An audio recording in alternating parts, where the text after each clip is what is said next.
What's up mga ka-DIY? At dumating na nga ang ating amplifier dito sa ating project para dito sa ating DIY Bluetooth speaker na Gundam. At sa mga gustong umiscore dito, punta lang kayo sa ating comment section at doon ko isa-send ang link. Ngayon natin masusubukan itong amplifier na binili natin. No? At syempre pag bumili kayo nito, meron siyang mga kasamang cable para sa speaker. Ayan, dalawa yan.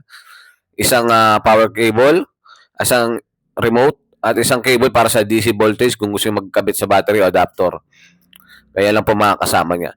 At kung nakikita yung mga speaker na yan ay galing yan sa lumang speaker ng may-ari. Bale, ang gagawin natin, i-modify lang. Murong ano lang yan yung generic na speaker, 20 watts. Napapansin nyo, nililiha ko, no? Tsaka nililinis ko muna yung speaker kasi luma na yung box na pinanggalingan yan. Napapansin nyo naman, kitang-kita nyo naman sa pinaka-cone niya. Talagang luma na. Pero linisin muna natin bago natin testing. Para makita natin at marinig yung quality niya. Ang specs pala nito, D10.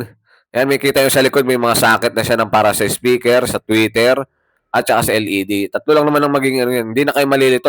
Madali lang. Yung isa namang itim para sa antena ng FM.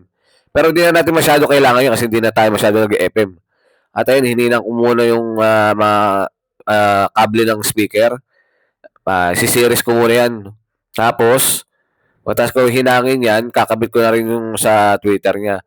Yung sa speaker po na yan is galing po sa may-ari. Bale, ang gagawin natin, modify po natin yan. Po, ilalagay natin kasi yan doon sa ating ginagawang project na Gundam Box. So mga gusto mag-avail ng ating Gundam Box, PM lang po kayo sa ating page o kaya sa akin mismo, Michael Sapico, para makagawa ka tayo ng mga ganyang project. At ayun, kinakabit ko na po yung mga speaker. Kasi bago natin kasi ilagay sa box, testing muna natin. Magkaiba po ang kabitan ng speaker sa tweeter. Yung speaker, pwede rin sa subwoofer. Yung tweeter, pwede sa mid. At saksak na natin sa power cable para ating matest. The Bluetooth device is ready to pair.